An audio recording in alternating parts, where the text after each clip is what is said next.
Good evening guys. आज का हमारा टॉपिक है टेंस। टेंस मींस काल या समय। समय सुनकर हमें लगता है कि काफी इजी टॉपिक है, लेकिन आज भी 99% स्टूडेंट के लिए टेंस एक टेंशन बन चुका है। वो इन्हें नहीं समझ पाते हैं। रीजन क्या है? टीचर्स तो हमें पढ़ाते हैं सही ढंग से, लेकिन स्टूडेंट क्या करते हैं, इसे रटने लगते हैं, और जब तक आप रटोगे तब तक आप समझ नहीं पाओगे। तो अगर आप जो ये वीडियो देख रहे हो, अगर आप ऐसे स्टूडेंट हैं जो इनका ये वीडियो देखने के बाद इसे भूल जाएंगे, इनका यूज अपनी प्रैक्टिकल कॉन्वर्सेशन में नहीं करेंगे, इनका यूज अपनी छोटे छोटे सेंटेंसेस में नहीं करते हैं, तो गाइस ये वीडियो आपके लिए नहीं है। ये वीडियो उन स्टूडेंट के लिए है जो इस वीडियो को देखने के बाद इसके छोटे छोटे सेंटेंसेस, बड़े बड़े सेंटेंसेस अपनी डेली कॉन्वर्सेशन में यूज करेंगे। ये वीडियो सिर्फ और सिर्फ उन्हीं स्टूडेंट के लिए है।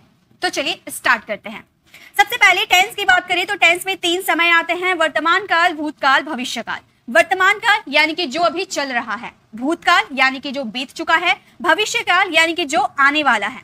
इंग्लिश में बोले तो वर्तमान काल यानी कि प्रेजेंट टेंस, भूतकाल यानी कि पास्ट टेंस एंड भविष्य काल यानी कि फ्यूचर टेंस। वर्तमान काल को प्रेजेंट आप बोलोगे, यानी कि जो अभी जैसे मैं पढ़ा रही हूँ ये है प्रेजेंट, कल मैंने पढ़ाया था ये है पास्ट, और कल मैं आपको पढ़ाऊंगी नया कॉन्सेप्ट, वो हो गया हमारा फ्यूचर। ऑलराइट, अब बात आती है कि ये प्रेजेंट, पास्ट और फ्यूचर, ये तो 3 हमने समझ लिया कि टेंस के 3 टाइप हो गए, लेकिन ये जो 3 टाइप है ना, इसके भी 4 टाइप होते हैं। ये 3 टाइप के भी 4 टाइप होते हैं, यानी कि प्रेजेंट के 4 टाइप हो गए, पास्ट के 4 टाइप हो गए और फ्यूचर के भी 4 टाइप हो गए। टोटल मिला के हमारे 12 टेंसेस हो गए। तो एक शॉर्ट ट्रिक मैं बता दूं, अगर आप ये सिर्फ 4 टेंसेस याद कर लेते हैं, यानी कि प्रेजेंट हो, पास्ट हो या फ्यूचर हो, इनके सिर्फ 4 टेंसेस अगर आप पढ़ लेते हो तो आप 12 टेंसेस काफी आसानी तरीके से बना सकते हो। बिलीव मी, आपको ये वीडियो पूरा देखना है और हर एक कॉन्सेप्ट को डिटेल में समझना है विदाउट स्किप किए। ओके, तो चलिए आगे कंटिन्यू करते हैं। तो देखिए टेंस के मैंने बोला 4 टाइप होते हैं, तो पहले 4 टाइप को डिटेल में समझते हैं। पहला टाइप हो गया इंडेफिनिट टेंस। इंडेफिनिट टेंस ऐसा वाक्य जिनका समय निर्धारित नहीं होता, यानी कि क्या मैंने बोला, समय निर्धारित नहीं होता,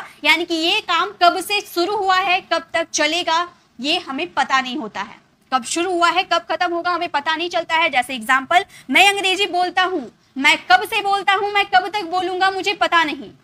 तो ऐसे सेंटेंसेस आते हैं इंडेफिनिट में, जो कि अनिश्चित होते हैं, जिनका समय पता नहीं चलता है। इसे हम इंग्लिश में बोलेंगे आई स्पीक इंग्लिश। फॉर्मूला क्या है? सब्जेक्ट लगाने हैं सबसे पहले, उसके बाद V1 किसके साथ आएंगे? आई, वी, यू, दे, और उसके बाद आपको लगा देंगे ऑब्जेक्ट। फॉर्मूला नंबर 2, सब्जेक्ट अगर आपकी 3rd पर्सन सिंगुलर यानी कि ही, शी, इट या नेम आए तो वर्ब का 5th फॉर्म। वर्ब का 5th फॉर्म होते हैं जिनमें एस या ईएस लगा देते हैं वर्ब के 1st फॉर्म के साथ, उन्हें कहते हैं वर्ब का 5th फॉर्म, और आपको लगा देने हैं ऑब्जेक्ट। ओके, नेक्स्ट अगर सेंटेंस लिए, वह स्कूल जाता है, वह कब से स्कूल जाता है, कब तक स्कूल जाएगा, पता नहीं, इसे इंग्लिश में बोलेंगे ही गोज टू स्कूल। ये गोज आपका वर्ब का 5th फॉर्म है। ओके, तो अब हम करते हैं सेकंड हमारा है कॉन्टिन्यूअस टेंस। कॉन्टिन्यूअस टेंस का मतलब होता है ऐसा वाक्य जिनमें काम चल रहा है, यानी कि इसमें भी आपको ये नहीं पता होगा कि काम कब से शुरू हुआ है, काम कब तक चलेगा, आपको नहीं पता। सिर्फ इतना आपको पता है कि वो काम अभी चल रहा है। तो ऐसे वाले काम, इसमें आप जारी, यानी कि कोई काम जारी है अभी, तो वो हमारे टेंसेस होते हैं कॉन्टिन्यूअस टेंस। मैं अंग्रेजी सीख रही हूँ, यानी कि मैं कब से सीख रही हूँ, कब तक सीखूंगी, पता नहीं, लेकिन अभी मैं सीख रही हूँ, अभी ये काम कंटिन्यू है, तो इसे हम इंग्लिश में बोलेंगे I am learning English. Formula क्या है? Subject is am are, verb में आईएनजी आपको लगा देने ऑब्जेक्ट। देखिए आपने वर्ब में आईएनजी लगा दिया। अगर आपके सब्जेक्ट इज, अगर आपके हेल्पिंग वर्ब इज है तो सब्जेक्ट लगेंगे ही, शी, इट, नेम। अगर हेल्पिंग वर्ब एम है तो आई के साथ लगेंगे, आर है तो यू, वी, दे के साथ लगेंगे। ऑलराइट, नेक्स्ट है रोहन क्रिकेट खेल रहा है। रोहन कब से क्रिकेट खेल रहा है, कब तक खेलेगा, पता नहीं, इसे हम इंग्लिश में बोलेंगे Rohan is playing cricket. Rohan आपका नाम है, उसके अकॉर्डिंग हम लोगों ने इज का यूज कर दिया, क्योंकि जब एक पर्सन यानी कि सिंगुलर की बात करोगे तो इज का यूज होगा, और वर्ब का 4th फॉर्म हमने प्लेइंग का यूज किया, Rohan is playing cricket. Okay, next देखेंगे, नेक्स्ट है हमारा परफेक्ट टेंस। परफेक्ट टेंस यानी कि ऐसा वाक्य जिनमें काम पूरा हो चुका है, यानी कि इसमें आपको कब से शुरू हुआ है ये नहीं पता है, लेकिन काम ये पूरा हो चुका है, इसके बारे में आपको पता है। ओके, तो इसे हम बोलेंगे परफेक्ट टेंस, यानी कि काम पूरा हो चुका है परफेक्टली। ओके, हम फुटबॉल खेल चुके हैं, इसकी हिंदी आइडेंटिफिकेशन हमेशा ऐसा दिया रहेगा जिनमें आपको पता चल जाएगा कि ये काम कंप्लीट हो चुका है, वो जा चुका है, खा चुका है, सो चुका है, बैठ चुका है, टीवी देख चुका है। तो ऐसे वाले सेंटेंसेस जिसमें परफेक्टली कोई काम खत्म हो चुका है, यानी कि perfect tense. We have played football, subject has have, V3 object. Has have किसके साथ लगेंगे? हैज, ही, शी, इट या नेम के साथ लगेंगे। Have, I, you, we, they के साथ लगेंगे। वी हमारा प्लूरल था, इसलिए हमने हैव का यूज किया, वर्ब की 3rd फॉर्म प्लेड का यूज किया। ओके, नेक्स्ट अगर हम बात करें, नेक्स्ट है वह अंग्रेजी बोल चुकी है। यहाँ गर्ल की बात कर रहे हैं तो बोलेंगे शी हैज स्पोकन इंग्लिश। वो कब से बोल रही है ये नहीं पता, लेकिन वो बोल चुकी है, ये काम कंप्लीट हो चुका है, he has spoken English. Okay, next हमारा 4th नंबर कैटेगरी है परफेक्ट कॉन्टिन्यूअस टेंस, यानी कि ये आपके दो टेंसेस से मिलकर बना है, परफेक्ट एंड कॉन्टिन्यूअस। परफेक्ट का मतलब कोई काम परफेक्टली खत्म हो चुका है और कॉन्टिन्यूअस का मतलब कोई काम जारी है।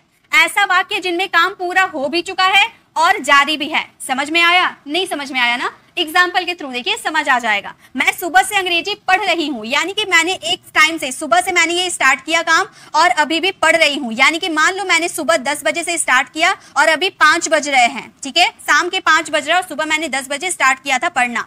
तो यहाँ तक मैंने आधा पढ़ने का काम जो है आधा मैं कंप्लीट कर चुकी हूँ, लेकिन अभी भी ये काम मेरा जारी है। यानी कि कोई काम जो है शुरू हुआ है, आधा खत्म हो गया है और अभी भी कंटिन्यू है। तो ऐसे सेंटेंसेस आपके आते हैं परफेक्ट कॉन्टिन्यूअस टेंस। मैं सुबह से अंग्रेजी पढ़ रही हूँ, I have been learning English since morning. अब देखिए ये इसका फॉर्मूला क्या है, subject has have been, verb की fourth form object since fourth time. Has have किसके साथ लगेंगे, इससे पहले आपने परफेक्ट टेंस में सीख लिया, इनमें बीन आपको लगाने होंगे, वर्ब की फोर्थ फॉर्म लगानी होगी। सिंस आपके पॉइंट ऑफ टाइम, यानी कि सुबह आपका 2015 या फरवरी, कोई फिक्स टाइम आपको पता हो तो आप सिंस लगा दोगे, और ड्यूरेशन ऑफ टाइम हो तो फोर लगा दोगे। जैसे एग्जाम्पल देख लो, एग्जाम्पल है आपका, वह 2 घंटे से फुटबॉल खेल रही है, यानी कि 2 घंटे पहले कितने बज रहे थे आपको नहीं पता है, तो ये ड्यूरेशन है टाइम का, तो आप वहां पर 4 लगाओगे। He has been playing football for 2 hours, यानी कि ड्यूरेशन ऑफ टाइम के लिए 4 और पॉइंट ऑफ टाइम के लिए सिंस। ऑलराइट, तो ये हमारे 4 टेंसेस थे। तो ये हमारी बेसिक थी। अब दोबारा एक बार क्विक रिवीजन कर लेते हैं। तो हमारे जो टेंसेस होते हैं उसके 3 कैटेगरीज होते हैं, प्रेजेंट, पास्ट एंड फ्यूचर। ये प्रेजेंट के भी 4 टाइप होते हैं, present indefinite, present continuous tense, present perfect tense, present perfect continuous tense. उसी तरह से past indefinite tense, past continuous tense, past perfect tense, past perfect continuous tense. उसी तरह से future indefinite tense, future continuous tense, future perfect tense and future perfect continuous tense. तो यहाँ पे मैंने आपको ये बेसिक नॉलेज दी कि इंडेफिनिट, कॉन्टिन्यूअस, परफेक्ट और परफेक्ट कॉन्टिन्यूअस क्या होते हैं। ये बेसिक इन्फॉर्मेशन है। इससे अगर आप थोड़ी बहुत भी इंग्लिश बोलने की शुरुआत कर लेते हो तो कांग्रेचुलेशन, आप इंग्लिश बोल सकते हो। अगर इसकी सेकंड पार्ट चाहिए जिनमें आपको पास्ट फ्यूचर भी समझ में आ जाएंगे, वो भी कम समय में, तो आप मुझे कमेंट कर सकते हैं, ताकि मैं इसी तरह से आप लोगों के लिए और भी इन्फॉर्मेटिव वीडियो लेकर आते रहूंगी। वीडियो कैसे लगी कमेंट में जरूर बताइएगा। अच्छी लगी तो like, share and subscribe to my channel.